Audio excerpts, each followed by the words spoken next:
ओम श्री परमात्मने नमः। जय श्री कृष्ण मित्रों। आज हम अपनी इस यात्रा के 101 दिन पूरा कर लेंगे और मैं 54वां श्लोक लेके प्रस्तुत हूँ।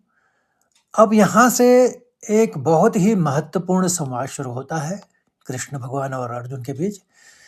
कृष्ण की गूढ़ बातें सुनकर अर्जुन के मन में एक व्यावहारिक जिज्ञासा जागती है।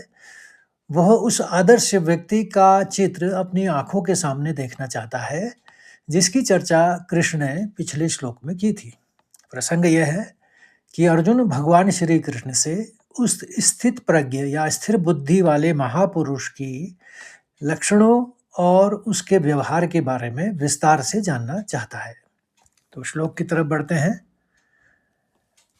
अर्जुन उवाच स्थितप्रज्ञस्य का भाषा समाधिस्तस्य केशव स्थितिः किं प्रभाषेत किमासीत वज्रेत किम।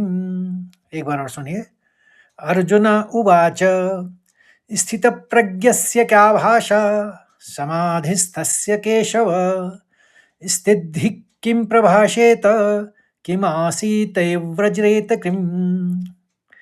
अब इसको चरणबद्ध तरीके से समझ लेंगे कि पहला तो आपने देखा कि अर्जुन उवाच, इसमें तो कुछ कठिन नहीं है। अर्जुन उवाच। अब इसका पहला चरण देखते हैं श्लोक का।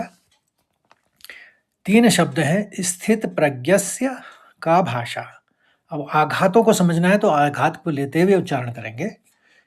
तो के ऊपर अज्ञात है और पौ के ऊपर अज्ञात है और गौ के ऊपर आगे। तो पहले में पौ, फिर दूसरे में गौ और तीसरे में सौ, ये आघात आएंगे। वो पहले चरण को इस तरह से उच्चारित करेंगे। स्थित प्रज्ञस्य, स्थित प लिया, फिर प्रज्ञस्य और सौ में भी 2 स्वर आएंगे। स्थित प्रज्ञस्य क्या भाषा, पूरा बोलना है। भाषा। दूसरे चरण को देखिए। समाधिस्तस्य, धिस और तस्थस्य, समाधिस्थस्य केशव, समाधिस्थस्य केशव, आसान है। फिर तीसरे चरण को देखिए।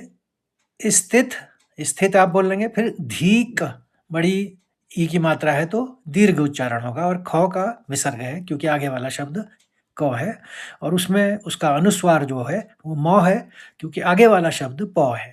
तो आपको ये समझ में आ गया होगा इस तरह से क्यों कि विसर्ग क्यों हो रहा है और अनुस्वार क्यों हो रहा है। तो तीसरे चरण में 3 शब्द हैं तो इनका उच्चारण इस तरह से होगा। स्थित धिक् किं प्रभाषेत, स्थित धिक् किं प्रभाषेत। और चौथे चरण में 3 शब्द फिर हैं। किमा सी तव, मैंने तव के बाद वो का आघात ले लिया क्योंकि तव के ऊपर आघात है तो वो का आघात आएगा।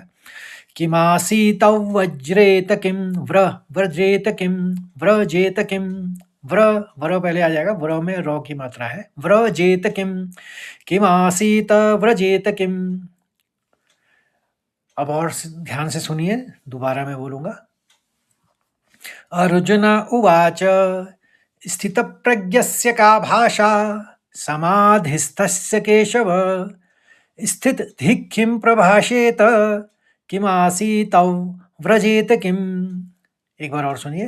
अर्जुन उवाच स्थितप्रज्ञस्य का भाषा समाधिस्थस्य केशव स्थितधिक् किं प्रभाषेत किमासीत व्रजेत किम।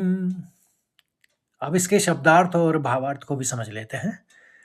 स्थित प्रज्ञस्य यानी स्थिर बुद्धि वाले पुरुष के, अंग्रेजी में कहें तो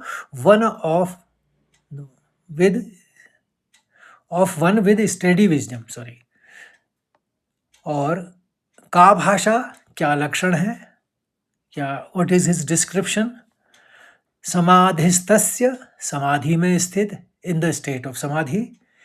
केशव, हे कृष्ण या हे भगवान की ओर ये संबोधन है। स्थिति, स्थिर बुद्धि वाला या द स्टडी माइंडेड वन। किम प्रभाषेत, कैसे बोलता है, हाउ डज ही स्पीक। किम आसीत, कैसे बैठता है, हाउ डज ही सिट। व्रजेत किम, कैसे चलता है, how does he walk. Hindi में सरल अर्थ यह है कि अर्जुन बोल रहे हैं भगवान से, हे केशव समाधि में स्थित स्थिर बुद्धि वाले पुरुष के क्या लक्षण हैं? वो स्थिर बुद्धि वाला पुरुष कैसे बोलता है, कैसे बैठता है और कैसे चलता है? भावार्थ यह है कि अर्जुन के इस प्रश्न के 4 गहरे आयाम हैं। एक तो परिभाषा, उसकी पहचान क्या है? वह अपने भीतर कैसे अनुभव करता है? वाणी, स्पीच, वह दूसरों से कैसे बातें करता है? क्या उसकी वाणी में अहंकार होता है या शांति? ये कृष्ण के नहीं, अर्जुन के प्रश्न हैं कृष्ण के लिए। स्थिति या सिटिंग या रेस्ट, जब वो बाहरी दुनिया से कटकर अकेला होता है या बैठता है तब उसके मन कहाँ होता है? व्यवहार, वॉकिंग या एक्शन, कर्म भी आ गया इसमें और उसका चलना फिरना भी आ गया, उसकी जो व्यवहार है। जब वो संसार के विषयों और लोगों के बीच चलता है या संसार में कार्य करता है तब वह प्रलोभनों और दुखों का सामना कैसे करता है? ये गहरी बात है।